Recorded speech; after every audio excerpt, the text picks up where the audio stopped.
Yan, pwede na tayong maupo mga kapatid at tayo ay mag-aaral ng ating aralin sa ating Sunday School.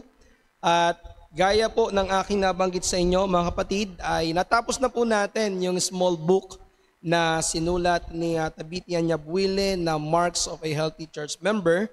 At sa nakalipas na ilang buwan ay tinalakay natin ito. Ito yung 10 na mga tanda ng malusog na miyembro ng iglesia. And just to give us a review doon sa 10, tinalakay natin mga kapatid. Una, ang malusog na miyembro ng iglesia ay isang expositional listener. Sinundan ito ng biblical theologian, gospel saturated, genuinely converted, biblical evangelist, committed member, 6 discipline, growing disciple, humble follower, and devoted to prayer. Or again, yung word na ginamit niya is prayer warrior. So meaning to say, itong mga susunod na mga ituturo ko sa inyo is no longer included sa book ni Tabitha Nyabuile, but I see this as a mark also of a healthy church member. So magpapatuloy tayo sa pag-aaral natin sa mga tanda ng malusog na miyembro ng iglesia. At para sa umagang ito, ang ating pong 11 or the 11th mark of a healthy church member ay ito. Ang malusog na miyembro ng iglesia ay faithful giver. So maganda to na pag-aralan because in our afternoon service, most of our topic or for the past 2 weeks, ang ating topic is about giving. At sa mga susunod na mga linggo pa, 3 mensahe pa tungkol sa giving ating mapakinggan. So, mabibigyan tayo ng magandang mga impormasyon at katuruan patungkol sa tamang paraan ng pagbibigay sa ating Panginoon. Now, masasabi natin na alam na ng mga Kristiyano na dapat silang magbigay sa Panginoon sa pamamagitan ng iglesia. We give to God through the church.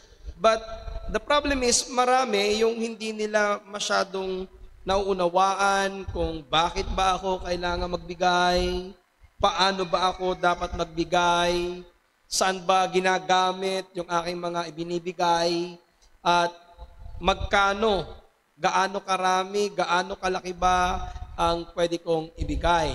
So in this short series ng ating pag-aaral ng giving, we will try to answer those questions. At ang unang sasagutin natin ay ang bakit kailangan kong magbigay. So sa pag-aaral na ito, hahanapin natin yung mga kasagutan sa tanong na bakit ko kailangan magbigay, paano, sino o ano ang pinagagamitan at gaano karami o kalaki. Sasagutin natin ito through the scripture na ating pong mga babasahin.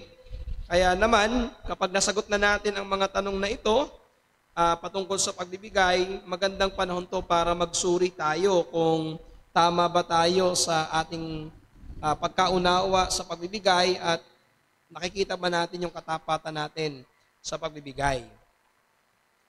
Ang pagbibigay, mga kapatid, ay isang doktrina na maliwanag natin makikita in the scripture. Sa lumang tipan at sa bagong tipan, makikita natin na napakarami mga talata na nagpapatungkol sa pagbibigay. At makikita natin na ito ay isang utos na at ginagawa ng mga mananampalataya noon pa. Kaya isang mabuting bagay na matutunan natin at na maipagpatuloy natin na masunod ang utos na ito. So ang ating tanong na sasagutin ngayon ay bakit kailangang maging matapat sa pagbibigay. And I will give you at least 8 answers. Bagamat marami pa ho tayong pwedeng sagot na makuha at maibigay, pero ngayon po, magbibigay lang ako at least ng 8 na pwede natin isagot bakit kailangan kong magbigay. Unang sagot natin na ito, inaasahan ng Panginoong Hesus na tayo ay magbibigay o magbigay ng tapat. So, may mga verses po ako diyang babasahin. So, if you have your Bible, you can look with me. Ano ho? Una, Matthew chapter 6, verses 2 at saka verse 3.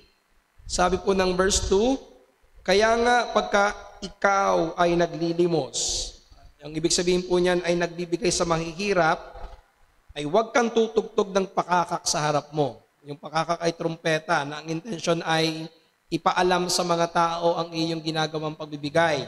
Sabi ng verse 3, dadapat pagka ikaw ay naglilimos, huwag maalaman ng iyong kaliwang kamay ang ginagawa ng iyong kanang kamay. Ang ibig sabihin po nito ay hindi mo dapat kumbaga alalahanin pa yung iyong ibinibigay. Pag ibinigay na ng kanan, wag nang hanapin pa ng kaliwa. So, anong ibig sabihin po nito? In the context nito, tinuturuan ng Panginoong Yesus ang kanyang mga alagad ng tamang paraan ng motibo ng pagbibigay. Kontra sa pagbibigay ng mga Pariseyo bilang pakitang tao. Binasa to ni Deacon kanina. So, ang pinaka-context nito, ano ba yung tamang motibo kapag nagbibigay ka sa Panginoon? Ang mga Pariseyo kasi pag nagbibigay sa Panginoon is lantaran. At ang dahilan kung bakit sila nagbibigay ay para makakuha ng applause o ng palakpak ng tao. Ang sinasabi dito ng Panginoon, hindi. Dapat pag nagbibigay ka, hindi na kailangang alamin ng kaliwa, hindi mo na ipinapaalam sa iba, hindi mo na ipinapakita sa iba ang iyong pagbibigay. Then, makikita na rin dito yung language na ginamit sa verse 2 at verse 3, pagka ikaw ay naglilimos. Inulit po yan, pagka ikaw ay naglilimos sa verse 3. So, ang ibig sabihin po nito, ito ay pagbibigay para sa mga nangangailangan.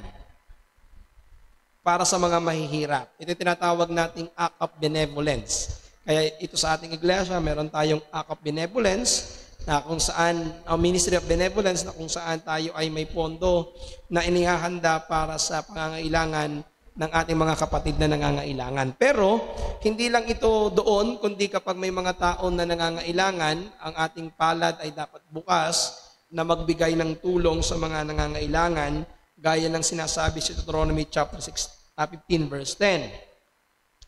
Ang pagbibigay sa mahihirap ay katulad ng ay pagsasabuhay ng pag-ibig ng Panginoon. Medyo malakas ang ating audio. Ipinapakita natin ang kanyang awa sa pamamagitan ng ating mga gawa. Kumbaga, yung pag-ibig ng Diyos ay naipapakita natin sa tao sa pamamagitan ng ating pagbibigay. Yung paraan para makita ng tao yung habag ng Diyos ay nakikita at dumadaloy sa buhay ng kanyang mga anak. Kinikilala ng Panginoong Yesus na ang kabutihang ginagawa sa mahihirap ay ginagawa rin sa Kanya. Kaya nga ang nagbibigay sa mahihirap ay pagbibigay sa Diyos mismo. Ito isang magandang katangian. Ang ating iglesia ay nagsisikap na tayo ay magbigay sa mga mahihirap, sa mga nangangailangan. Kasi ang pagbibigay sa mga nangangailangan ay parang pagbibigay sa Panginoon. Ang ibig sabihin ito isang mabuting gawa na dapat gawin, lalong-lalo na kung meron naman tayong kakayanang magbigay. Makikita rin natin dito, sa unang iglesia, ang pagpuspos ng Banal na Espiritu, ang mga miyembro ay nagbibigay ng kanilang kayamanan para matugunan ang pangailangan ng mga mahihirap. This is my next preaching on Sunday. Ito na yung magiging topic natin kung paanong nagkaroon ng isang kaisipan ang Church of Jerusalem, yung mga may pera, yung may mga lupa, may mga bahay, ibinenta nila yung kanilang property para ibigay sa mga mahihirap at nangangailangang miyembro ng Church of Jerusalem. So, ibig sabihin, ito ay isang gawain na ginagawa noon pa sa panahon ng bagong tipan. So, ang punto natin dito mga kapatid ay ito. Inaasahan ng Panginoong Yesus na ang mga mananampalataya ay nagbibigay ng tapat at may tamang motibo. Kaya makikita nyo dito yung salitang pagka ikaw ay nagbibigay. Pagka ikaw ay nagbibigay, hindi if ikaw ay magbibigay. Hindi kung, kundi kapag. So, ang ibig sabihin, regular itong ginagawa o palagi itong ginagawa. So, ang pagbibigay ay isang regular na ginagawa ng isang mananampalataya. Ito ay isang gawain na dapat ay binibigyan natin ng pagpapahalaga. Kung inyo matatandaan, ang Matthew chapter 5 to chapter 7 ay Sermon on the Mount at ito ay pagtuturo ng Panginoong Yesus sa katangian ng mga bayan ng Diyos o sa mga lingkod ng Diyos. So bilang mga mananampalataya, isang mabuting bagay na tayo ay regular na nagbibigay. Inaasahan ito ng Panginoon. Ipinapakita dito na ang pagbibigay ay hindi isang optional o isang pagpipilian. Ito ay dapat na ginagawa. Kaya, hindi option sa iyo, ako ba yung magbibigay o hindi? Dapat, lagi kang magbibigay. Hindi mo tatanungin sa sarili mo, magbibigay ba ako ngayong araw na ito o hindi? Hindi dapat ganon. Walang option kung oo o hindi. Ang pagbibigay ay isang gawaing ginagawa natin. Dapat. Madalas, ito naman yung pagtutol.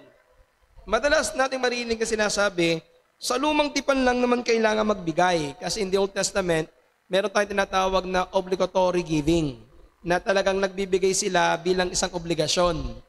Ang sabi ng marami sa lumang tipan, parang batas sa pilitan. Pagdating daw sa bagong tipan, hindi na. Pero hindi ganun na makikita natin. Sa bagong tipan, may utos pa rin na tayo ay magbigay. Next week, Lord willing, makikita niyo yung pagkakaiba noon. Yung pag-usapan natin kung paano tayo magbigay. Pero, bagamat kinikilala natin na sa lumang tipan, mayroong obligatory giving, pero hindi nangangahulugan na hindi ka na magbibigay sa bagong tipan dahil hindi ito niutos. Iniutos po yun ng Panginoon. Actually, inaasahan ng Panginoon na ang kanyang mga anak magbibigay sa Kanya. Magbibigay sa mga mahihirap, magbibigay sa gawain ng Kanyang iglesia. Ngayon, maliwanag po na hindi itinuturo ng Panginoong Yesus na huwag ka nang magbigay. Because inaasahan niya na ang lahat ng kanyang mga tagasunod ay magiging mapagbigay. Then, sa Matthew 6 verse 4, upang ang iyong paglilimos ay malihim at ang iyong ama na nakakita sa lihim ay gagantihan ka. Ito ay hindi ginagawa para pakitang tao. Hindi ito ginagawa ng pakunwari. Dapat ang isang malalim na motibo ng iyong pagbibigay ay para makapagbigay ng kaluwalhatian sa Diyos. So, ibig sabihin mga kapatid, inaasahan ng Diyos na nagbibigay ka. Inaasahan ng Panginoon na marunong ka magbigay sa mga mahihirap, sa mga nangangailangan, sa iglesia. Basta ikaw ay mayroong pagkakataon na makapagbigay, ikaw ay inaasahang magbigay. Pangalawa, bakit kailangan magbigay? Ang pagbibigay ay bahagi ng pagsamba sa Diyos. Again, open your Bible sa 1 Corinthians 16 verse 2. Tuwing unang araw ng isang linggo, ang bawat isa sa inyo ay magbukod na magsimpan ayon sa kanyang ikagiginhawa upang wag nang gumawa ng mga ambagan pagparian ko. Sa bagong tipan, ang pagbibigay ay hindi lamang isang gawaing pangkawang gawa. Pastor, binanggit natin kanina ay para lang doon sa mga mahihirap. Di sa mga mahihirap na lang ako magbibigay. Hindi po. Hindi lang ito benevolent act na binibigay mo sa mga mahihirap, kundi ito rin po ay isang espiritual na pagsamba at pagkapahayag ng iyong katapatan sa Diyos. Especially po, pag tinignan natin yung Old Testament worship, makikita natin na bawat tao na pupunta sa templo at sa tabernakulo para sumamba sa Diyos ay merong dalang handog. Bagamat may mga handog na obligatory, nang ibig sabihin ay pagbibigay na dahil sa utos, pero hindi natin maikakila dito na ang mga taong sumasamba dito ay meron dalang kaloob. Kapag sila'y sumasamba, may utos sa kanila na ganitong uri ng hayop, ganitong uri ng bagay ang ibibigay mo sa Panginoon kapag ikaw ay sumasamba sa Kanya. Hindi ka pupunta doon ng empty-handed. Pupunta ka doon na laging mayroong dala na handog para sa Panginoon kapag sumasamba. Ang pagbibigay ay iniuugnay sa kalagayan ng puso at relasyon ng mananampalataya sa Diyos. Hindi ito basta obligasyon lang o responsibilidad.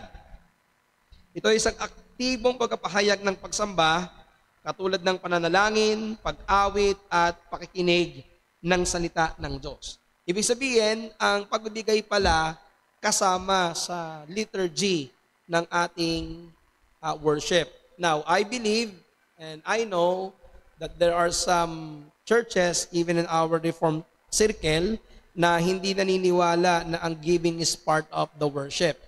So may mga churches kayo na makikita, they don't have yung offering plate or wala silang offering bag dito sa unahan.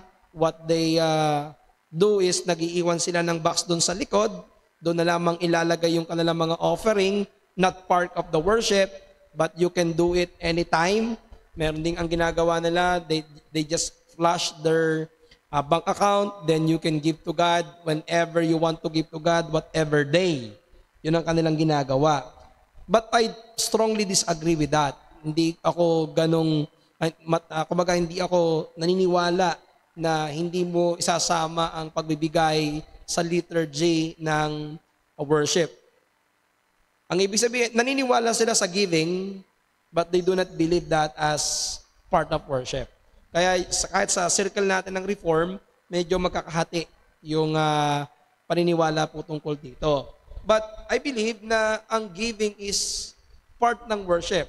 From the Old Testament, bagamat yun ay obligatory, even in the New Testament, makikita natin na merong ginagawang pagbibigayan ang mga miyembro ng iglesia tuwing unang araw ng isang linggo. Just like nung binasa natin, 1 Corinthians 16 verse 2. Anong sabi diyan? Tuwing unang araw ng isang linggo, definitely tumutukoy po ito sa araw ng pagsamba. Ang bawat isa sa inyo, ang ibig sabihin niyan, ang pagbibigay ay pangkalahatan. Mayaman o mahirap, ang pagbibigay ay isang tungkulin at pribilehiyo. So giving is not only for those who have money. Nakakapagbigay ako kasi ako ay meron. Yung wala, hindi magbibigay. Mayaman, magbibigay, ang mahirap, hindi. It is for all. Sa lahat ng miyembro, pagbibigay ka. Pero, ang tatandaan natin, hindi ito nakalagay sa amount. Hindi ito, kumaga, pare-parehas ng level. Pag-uusapan natin, next lecture natin, you give according to your means. Magbibigay ka ng ayon sa iyong kakayanan. Ito yung paano ka magbibigay. Magbibigay ka kung ano yung kaya mo. Pero kailangan mong ilagay sa puso mo na inaasahan ng Diyos na magbibigay ka tuwing araw ng pagsamba kasi ito ay bahagi ng iyong ginagawang pagsamba sa Panginoon. Paano, makikita rin dito, magbukod na magsimpan. Ang ibig sabihin niyan, planado ang pagbibigay, pinaghahandaan, itinatabi, o inihihiwalay yung ibibigay. Ang ibig sabihin, bago ka pa umattend sa church, ikaw ay meron ng nakatago, nakaipon, nakahiwalay na ibibigay mo sa Panginoon sa pamagitan ng iglesia. To our new members, that's one of the reason kung bakit tayo merong sobre, meron na tayong code name, hindi pangalan, code number, at hindi pangalan. Ito po ay para sa disenyo ng planadong pagbibigay. At saka for the record, para magkaroon ka ng record ng iyong naibibigay at ang church ay magkaroon din ng record at transparency. Para kasi po ang ginagawa natin sa ating sobre, chinecheckan yan o pinipirmahan yan ng ating treasurer para masigurado natin na naibigay ninyo at natanggap nila yung ibinigay ninyo. Pero hindi po yan gagamitin para kayo ay singilin. According to your sobre, hindi ka nagbigay ng isang buwan. Kapatid, nasa na ito? May utang ka sa church. Hindi po natin gagawin yan. We will never do that in our church. I never look at your numbers. Hindi ko tinitingnan yan.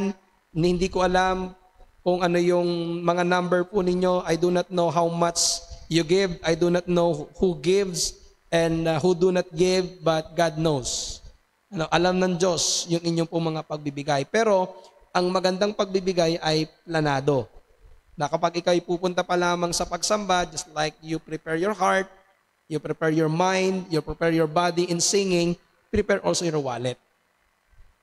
Kung magkano yung ibibigay mo sa Panginoon, that is a disciplined giving. Ayun, ito na binanggit natin kanina, ayon sa kanyang iginiginhawa, voluntaryo, ayon sa kanyang kalooban, kung paano siya pinagpala, ganun dapat maging matapat sa pagbibigay. Give according to your means, magbigay kayo ng voluntaryo ayon sa inyong kakayanan.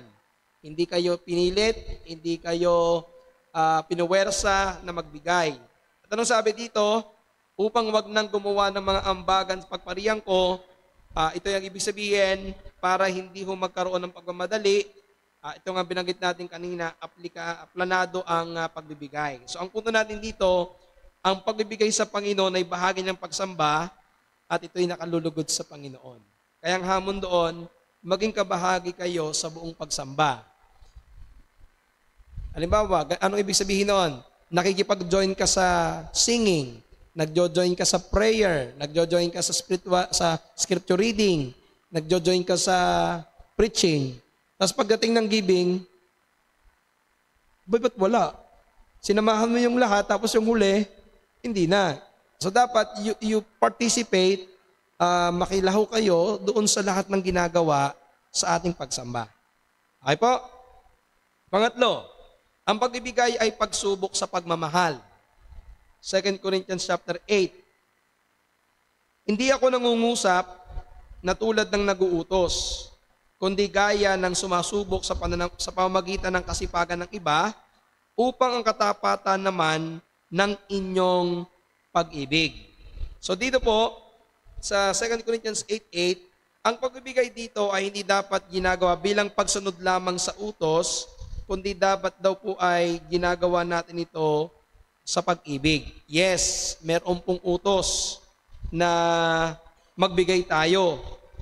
Pero dapat, habang tayo ay sumusunod sa utos ng pagbibigay, ginagawa natin ito ng bukal sa ating loob at meron tayong pag-ibig.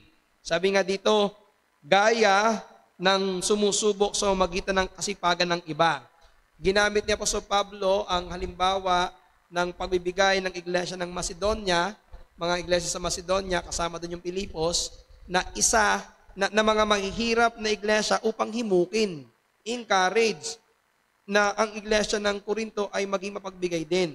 Dahil kahit na mahihirap ang mga mananampalataya sa Macedonia, sila po ay naging masikap, naging masagana sa kanilang pagbibigay sa Panginoon. At anong dahilan? Ito'y katapatan ng kanilang pag-ibig. Pag-ibig ang naging malalim nilang dahilan para magbigay. Na kahit na sila ay nahihirapan dahil mahal nila ang gawain ng Panginoon, mahal nila ang mga kapatiran, ay nagpatuloy ang mga iglesyang ito sa pagbibigay sa Panginoon. So ang pagbibigay ay hindi lamang tungkol sa pera, kundi sa lamin ng ating puso, lalo na ng ating pag-ibig sa Diyos at sa kapwa. So huwag niyong isipin na giving is always about money. Ang pagbibigay dapat tinitingnan natin yung intensyon at laman ng ating puso. Ang pagbibigay ay isang praktikal na paraan ng pagpapakita ng pag-ibig.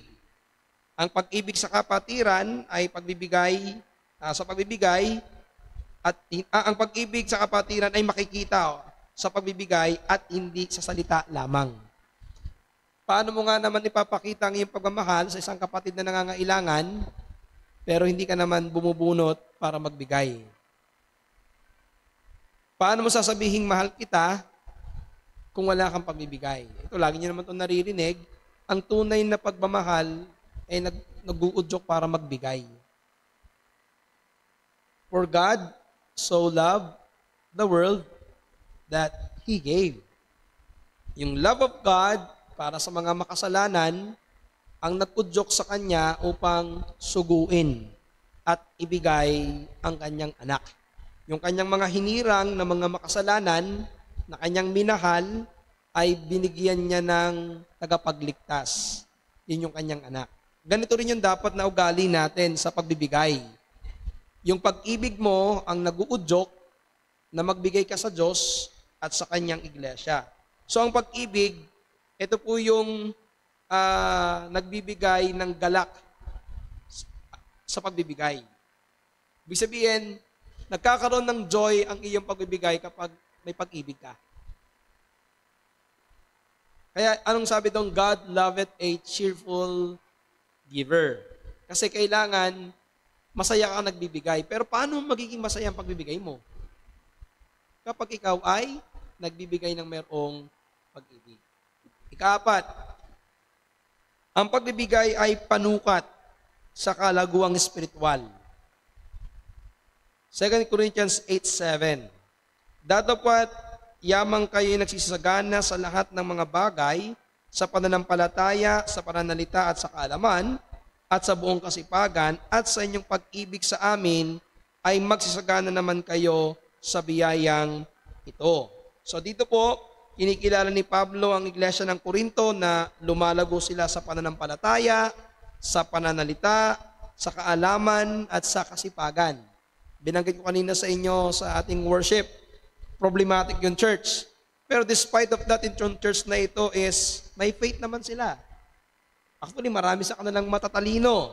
Marami sa kanilang maraming alam. Pero may napansin sa Apostol Pablo, bukod dun sa mga kasalanan binanggit natin kanina, merong kulang sa kanila. Ano yon? Magsisagana naman sila sa biyayang ito. Ano yung grace na sinasabi dito? The grace of giving. Na ang iglesia ng Corinto sa kabila na may yaman, kulang sa pagbibigay. Mayaman pero hindi ganong mapagbigay. Hindi ko sasabihin madamot, nagbibigay sila pero hindi mapagbiyaya, hindi masagana. Nakikita nyo dito na bagamat sila ay malago sa ibang bagay, hindi sila malago sa pagbibigay. Kaya ang ginamit dito ni Pablo na halimbawa ay ang iglesia ng Macedonia, na bagamat mahirap, matapat sila nagbibigay. So, ang ibig sabihin, hindi hadlang ang kalagayan sa buhay para makapagbigay ka sa Panginoon. Kung ikaw ay tunay na mayroong pag-ibig sa Panginoon, ikaw ay magbibigay. At kapag ikaw ay lumalago sa Panginoon, dapat kasama sa paglago ay yung paglago ng pagbibigay. So, ang isang Kristiyano, ay pag-isipan niyo po ito, ay maaaring maging malago sa ibang aspeto ng espiritualidad, subalit kulang sa biyaya ng pagbibigay. Ay pwede po kayong faithful sa attendance, faithful kayo sa prayer, meeting, faithful kayo sa Bible reading, faithful kayo sa mga ministry na meron kayo. Pero pag tinanong, kumusta ang iyong pagbibigay?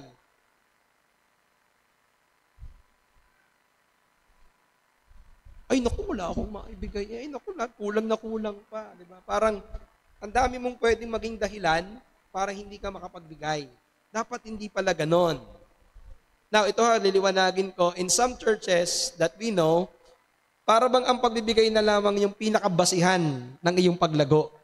Kaya ang mensahe nila puro giving. Giving sa umaga, giving sa tanghali, giving sa hapon. Sa church natin, by the way, we don't oftenly teach and preach about giving. Kasi katulad ng aking mensahe sa inyo kanina, naniniwala ako na ang pagbibigay ay isang bunga, o ang pagbibigay ay bunga, ang masaganang pagbibigay ay bunga ng kaligtasan.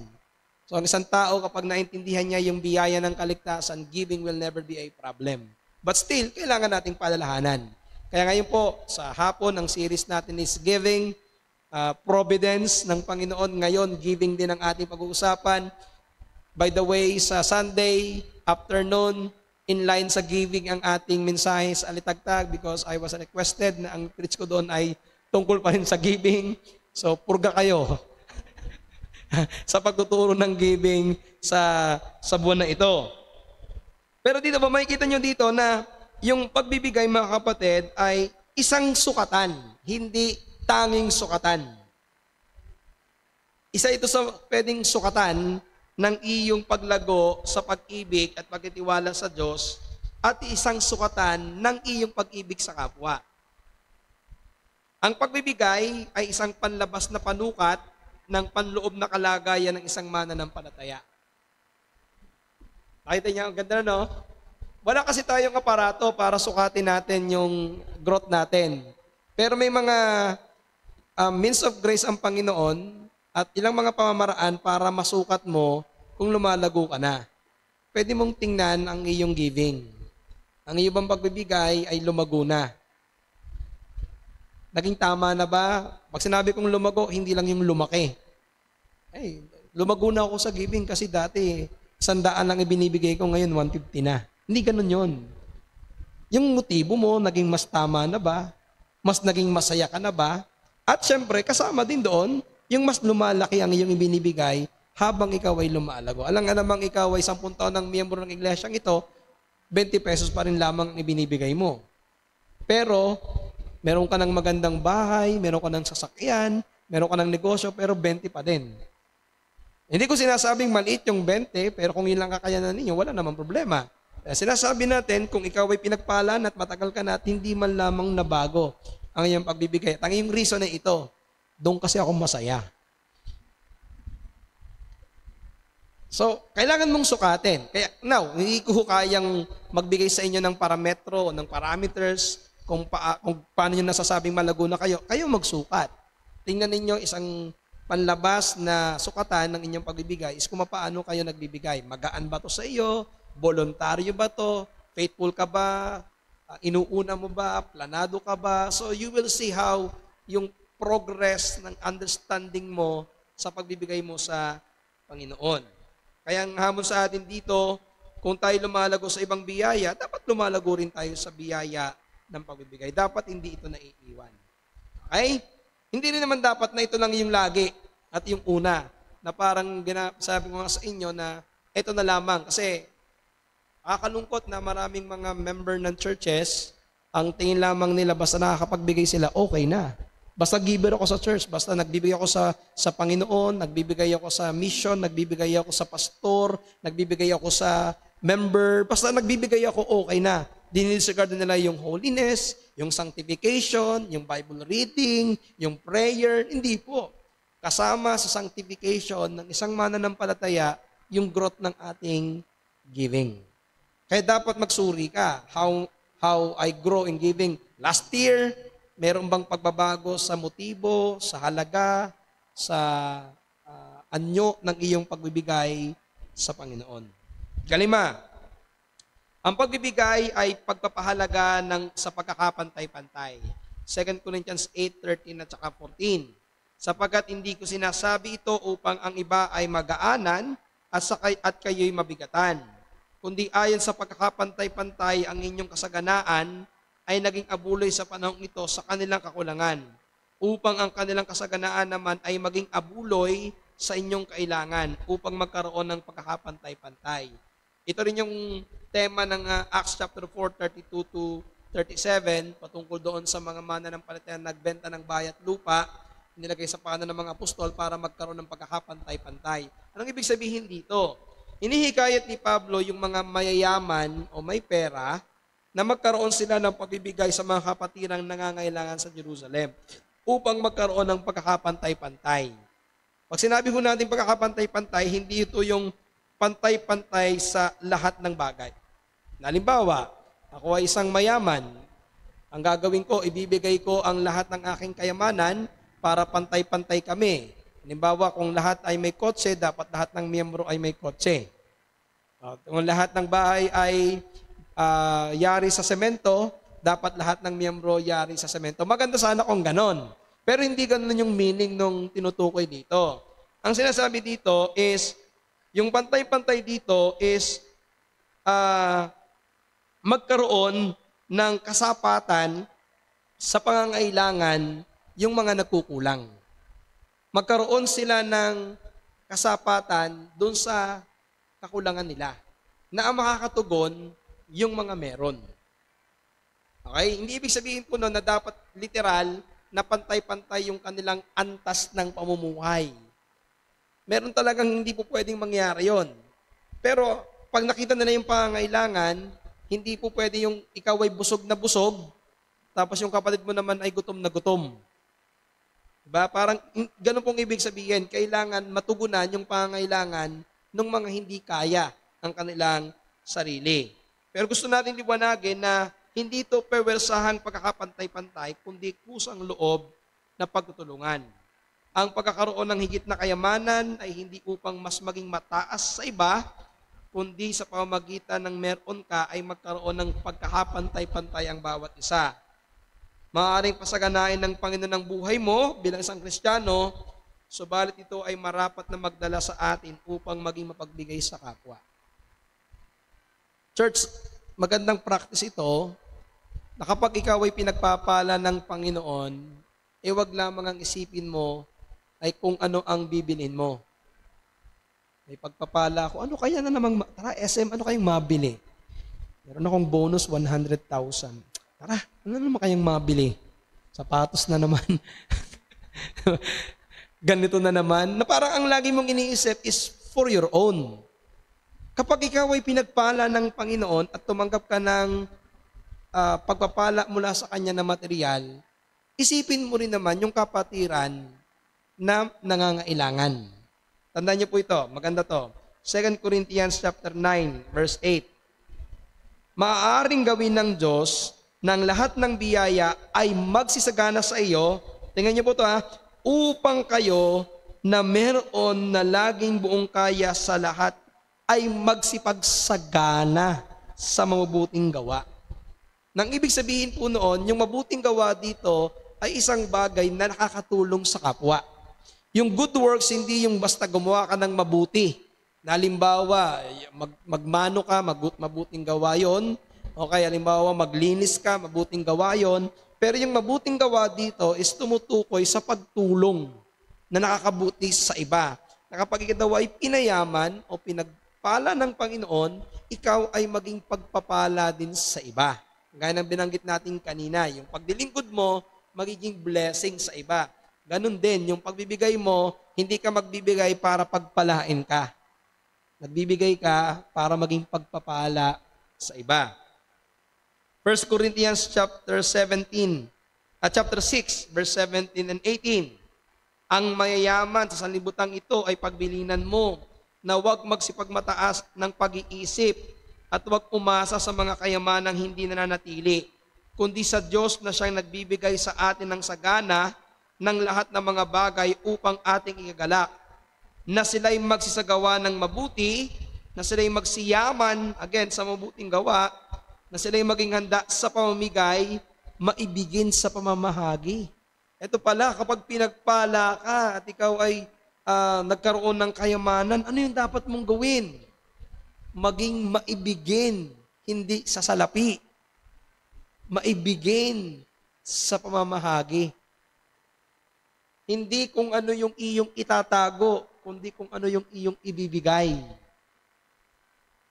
Di ba minsan tinuro ko sa inyo, kapag nananalangin ka, hindi lang yung panalangin na ako, kundi yung panalangin mo para sa kanila. Ganon din pala kapag tayo tumatanggap ng pagpapala. Pinagpapala tayo para maging daluyan ng pagpapala sa iba. Magandang ugaling ito ng isang Kristiyano na kapag ikaw ay pinagpapala, iniisip mo na maging pagpapala din sa iba. Ika-6, ang pagbibigay ay pagkapakita ng mas malalim na pakikisama. 2 Corinthians 9:14. Samantalang sila rin naman sa pananalangin patungkol sa inyo ay nananabik sa inyo dahil sa saganang biyaya ng Diyos sa inyo. Anong ibig sabihin? Ang mga mananampalataya sa Jerusalem na siyang tumanggap ay nanalangin para sa mga taga-Korinto na nagbigay. So hindi lang ito pagbibigay ng tulong, yung pagbibigay ay isang spiritual na connection. So, giving to your brothers is not just a physical connection na nakatulong ka. Ito po ay mayroong spiritual na connection dahil ikaw ay may pakikipag-isa kay Kristo. Ang pagbibigay ay nagdudulot ng malalim na pagpapasalamat, panalangin, at pagkagiliw sa kapatid na tinulungan. Kapag tumulong ka, hindi ka lang nagbibigay material. Ito maganda. Binubuksan mo rin ang puso ng iba na mahalin ka, ipanalangin ka, at maging malapit sa iyo. Ito, nabanggit ko sa inyo, long time ago ito. Yung isang taong mapagbigay sa kapatiran, yun yung kapatirang ipinapanalangin ng binibigyan.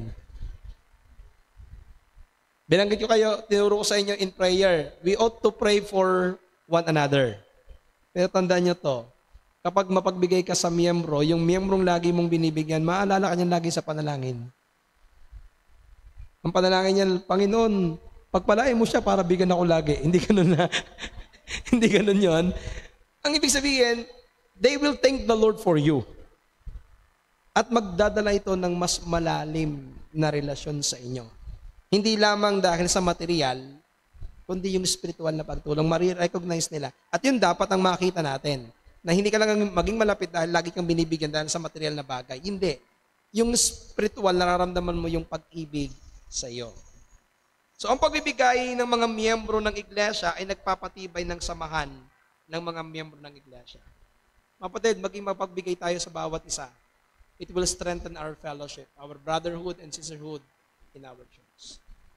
Ikapito, ang pagbibigay ay nakalulugod sa Panginoon. Datapwat meron ako ng lahat ng bagay at sumasagana akong busog. Ako'y busog, palibhasa tumanggap ako kay Epaprodito ng mga bagay na galing sa inyo, sa iglesia ng Pilipos, na isang samyo ng masarap na amoy, isang handog na kaaya-aya na lubhang nakalulugod sa Diyos. Mga kapatid, ang mga taga-Pilipos ay isa sa mga tapat at mapagmalasakit na iglesia na nagpadala ng tulong pinansyal kay Pablo sa magitan ni Epaprodito upang suportahan ang kanyang ministeryo kahit nasa kulungan si Pablo. May ginamit po ditong magagandang salita, yung salitang samyo ng masarap na amoy. That is an Old Testament language sa mga sacrificial offering. Kapag meron pong burnt offering sa Old Testament, binabanggit doon na ito isang mabangong samyo sa Panginoon. Ang ibig sabihin, tinatanggap ng Panginoon yung kanilang iniaalay. Yung palang pagbibigay ng iglesia ng Pilipos kay Pablo ay tinignan ni Pablo, sinabi ni Pablo bilang isang samyo ng masarap na amoy. Tumutukoy ito sa mga handog na ibinigay sa Panginoon na nagbigay ng kaluguran sa Diyos. Ibig sabihin, tinatanggap ng Panginoon ang tamang pagbibigay. At sabi dito, handog na kaya-aya na nagpapakita ng pagbibigay ng mga taga-Pilipos ay hindi lamang praktikal, kundi isang spiritual na pagsamba.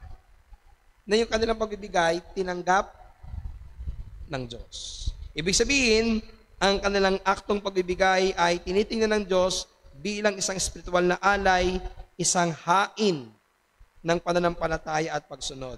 So tandaan nyo, kay Pablo, hindi lang ito tungkol sa pera. Ito isang gawaing nakalulugod sa Diyos. So giving glorifies God. Pero yung tamang pagbibigay. Hindi lang basta pagbibigay, kundi yung pagbibigay ng kusa, yung pagbibigay ng matapat, yung pagbibigay ng masaya. And lastly, ang pagbibigay, ito yung gustong-gusto ng marami. Ito yung emphasis ng marami. Ang pagbibigay ay pinagmumula ng pagpapala. Magbigay ko yun ang magbigay, siya pagpapalain. Yan ang laging turo ng marami. Parang doon lamang nakafocus. Kung inyo mapapansin, ipinanghuli ko siya. Dahil yung pagbibigay para pagpalain ay hindi pangunahing dahilan ng pagbibigay. Gaya na binanggit sa inyo kanina, consolation na lang yung pagpalain ka. Dahil ito po, ikaw ay nakapagbibigay dahil una ka ng pinagpala. Pero napakaganda rin na pwede rin pagpalain ng Panginoon ang katapatan mo sa pagbibigay. Okay? Tandaan nyo to ha. Nakapagbibigay ka kasi una ka ng pinagpala. Pero dahil ang Diyos ay napakabuti, double action. Nagbigay ka pa, pagpapalain ka uli ng Panginoon dahil matapat ka rin nagbibigay. Tingnan nyo ha, Kawikaan chapter 3 verse 9, parangalan mo ang Panginoon na inyong tinatangkilik at ng lahat ng unang bunga ng lahat mong ani. Sa gayon mapupuno ang iyong mga kamalig ng sagana at iyong mga alisan at ay aapawan ng bagong alak. Now, di ba nagin natin yung salitang first fruit offering? Sa maraming mga churches, isang matinding doktrina ang first fruit offering. Yung first fruit offering ay isang bagay na ipinakilala sa mga churches na bawat miyembro mag-first fruit offering. Pag sabing first fruit offering, yung unang bunga ng iyong ani ay ibibigay mo sa Panginoon. Batas ito noon sa lumang tipan. Kapag ikay magsasaka, merong unang ani. First fruit belongs to the Lord. Ngayon, binago ito sa ating panahon. Ang kanilang turo ngayon, yung unang sweldo Hindi ng isang linggo, kundi ng isang buwan. So yung unang sweldo ng isang buwan dapat ibigay mo sa Panginoon. Tapos para na matupad lang yan, pwedeng hulugan. Kung hindi mo kayang ibigay ng bagsakan, hulugan mo. January, February hanggang December, basta yung first fruit. Yung iba, inuutang muna. Now, gusto ko liwanagin na ang first fruit offering ay hindi utos sa bagong tipan. Ibig sabihin, hindi ito obligatory giving. But, if you want to practice first fruit offering, wala pong masama dito. Nagkaroon ka ng pagnanais na, Panginoon, gusto kong i-honor ka sa aking first fruit. Walang problema doon. But you will never hear me pushing you to do that and giving you burden na may utang ka sa Panginoon kapag hindi mo ibinigay ang first fruit offering. Okay? Pero makikita nyo dito, yung ino-honor ang Diyos sa kanyang mga tinatangkilik, nagiging matapat sa pagbibigay, pinagpapala ng Panginoon. So, hindi natin sasabihin na huwag ka na magbigay para, hindi natin sasabihin na hindi pinagpapala ng Panginoon ang pagbibigay. Yes, pinagpapala ng Panginoon ang pagbibigay. Kasi ito'y expression ng iyong pagkapasalamat. Ito pa, very familiar tayo sa talatang ito. Dalhin ninyo ang buong 10 bahagi sa kamalig upang magkaroon ng pagkain sa aking bahay at subukin mo ako ngayon sa bagay na ito, sabi ng Panginoon ng mga hukbo, kung hindi ko bubuksan sa inyo ang dungawan sa langit at ihuhulog ko sa inyo ang isang pagpapala na walang sapat na silid na kalalagyan. So makikita natin dito yung pagbibigay naman ng ikapo ay pinagpapala din ng Panginoon. I will say something about this on next week kung paano tayo magbigay at bibigyan ko ng emphasis yung tithes, kung ang church ba natin ay naniniwala sa tithes o hindi. Bibigyan ko niya ng detailed next week. But gusto kong sabihin dito na kahit obligatory, ito po'y batas sa panahon ng lumang tipan ang pagbibigay ng ikapo, pero kapag matapat ka nagbibigay ng ikapo, pinagpapala sila ng Diyos. Bubuksan daw ng Panginoon yung dungawan sa langit. So, there is blessing in giving. There is parang pagpapala na bibigyan ka ng Panginoon kapag nagbibigay ka. At ito yung isang napakagandang talata sa Acts chapter 20 verse 35. Alalahanin ang mga salita ng Panginoon na siya rin ang may sabi, lalo pang mapalad ang magbigay kaysa tumanggap. It is more blessed to give than to receive. Pinagpapala ng Panginoon ang mga nagbibigay. Mapalad ang mga nagbibigay, pero tandaan nyo, hindi ito lagi monetary. Huwag niyong tingnan ang pagbibigay niyo sa Panginoon na parang investment na malaki. Na pag nagbigay ka ng 10, tutubo yan ng 100. Pag nagbigay ka ng 100, tutubo ng 1,000. Hindi ganun. Yes, God is blessing those who are faithful to give, pero wag niyo laging tingnan material blessing. Maraming pagkapalang Panginoon na ibibigay sa iyo. Yung hindi ka binibigyan ng karamdaman, diba? Hindi nagkakaroon ng mabigat na gastusan sa loob ng iyong pamilya. Binigyan ka nga ng 10,000, nagkasakit ka naman, gumastos ka ng 100,000. Di mas marami pa ang naging nawala sa iyo. So, kailangan lang maintindihan natin na maging matapat tayo sa pagbibigay at meron ding blessing na ibinibigay ang Panginoon kapag nagbibigay tayo. Pinagpapala ng Diyos ang matapat na nagbibigay, yan ay isang hayag na pangako ng Diyos. Hindi lamang sa material na bagay, kundi maging sa mga spiritual. At makikita natin dito yung katuruan na mas mapalad ang nagbibigay dahil mas lumalago siya sa pananampalataya. Ang babala lang sa atin, yung katuruan ng prosperity gospel, na magiging mayaman ka kapag nagbigay ka ng seed money. Yan ang term ng mga prosperity gospel. Kailangan meron kang seed money. Yung seed money, ito yung ibibigay mo. Dahil yung seed money, yan ay tutubo at yan ay mamumunga. Yan ang makikita nyo sa mga prosperity gospel. Magbigay ka ng seed money na 1,000,000. At yung seed money na yan ay lalago at yayaman at yayaman. Gaganda ang buhay mo, magkakakotse ka, gaganda ang negosyo mo, uunlad ang buhay mo, magbigay ka lang sa Panginoon. Natetempt na nga akong gawin yan. Hindi, joke lang. Ganyan. Kasi yung mayayaman talaga, kaya nga sa totoo lang, ito yung sad reality na marami talaga kahit saan ka tumingin ng mga churches, meron ng wagiswis. Another term na naman, wagiswis. Or meron na yung bahid ng prosperity ang maraming mga churches. Dahil nakatuon lamang sila sa pagpapala ng pagbibigay. At ito yung nagiging, sabihin nating malungkot, na nagiging bato sa mga pastor. Nang sinasabi nila, nagiging negosyo ang pagkapastor. Kasi daw, may ganitong mga salita, sinong nakita mong pastor ang naghirap? Ay, hindi nila alam. Napakadami. Pero napakadami din ng yumaman. Bakit? Dahil ginamit talaga nila ang salita ng Diyos para manlinlang ng tao. With clear conscience, I can say na hindi ko ginagamit ang salita ng Diyos para magpayaman. Dahil kung ako'y magpapayaman, hindi ako magpapastor. Dapat itinuloy ko na lang ang aking pagiging engineer. Turo ka lang ng turo, nakakapera.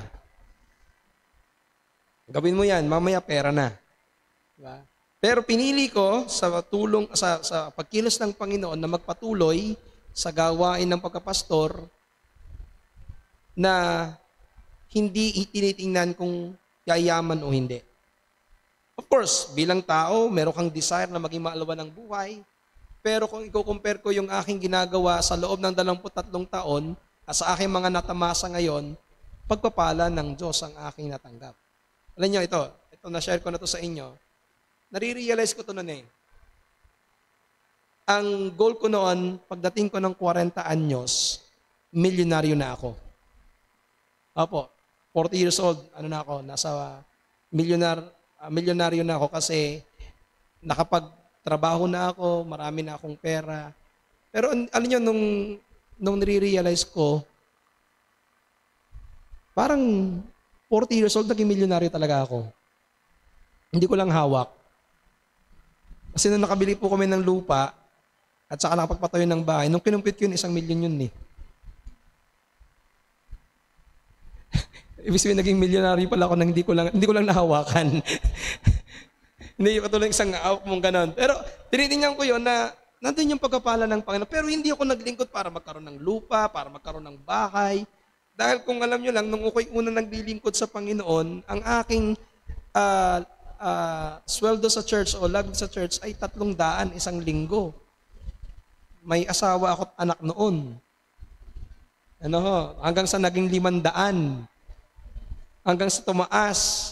Pero hindi ko tinitingnan ang pera para maging motibasyon para maglingkod. Kaya po sa church with all integrity, hindi ko hinahawakan ang pera ng church natin. Hindi ko alam kung magkano. Si Deacon Ruel ang gumagastos niyan, tsaka si Ate May. Sila po yung may hawak. Nagsasabi lang ako pag may kailangan tayo. From the very first time that I assumed the office of the pastorate in our church, hindi ko po kailanman nahawakan ang budget ng church natin. Kasi po, ayaw ko na mababahidan ng duda ang aking pamumuno ng dahil lamang sa pera. Which is ito yung problema ng maraming mga church. Ang mga pastor ay nababigyan meron akong kakilala, very sad. I hear one pastor is no longer a pastor just because nagkaroon ng pula sa paghawak ng pera. Mas gugustuhin kong magtrabaho ako kaysa gastusin ko yung perang ibinigay ng church sa aking pansariling pakinabang. So, ito yung iiwasan natin. Na tayo ay bumagsak lamang doon sa prosperity gospel. Na nakatuon lamang sila sa material na bagay at walang kasinong pag-iisip sa spiritual na pakinabang. Bilang konklusyon, ang pagbibigay ng matapat sa Panginoon ay isang maliwanag na katuruan sa banal na kasulatan. Ito ay hindi isang utos na ginawa ng tao, kundi isang utos na mismong mula sa Diyos. Kaya ang pagbibigay ay isang gawaing dapat nating natututunan, ginagawa, at lumalago at pinagtatapatan. Ito yung dapat bilang isang mananampalataya ng Panginoon. Is there any question or comment? I think magkakaroon tayo ng 3 series dito po sa giving natin. Kasi once a year lang tayo nagtuturo nito or once every 2 years or 3 years.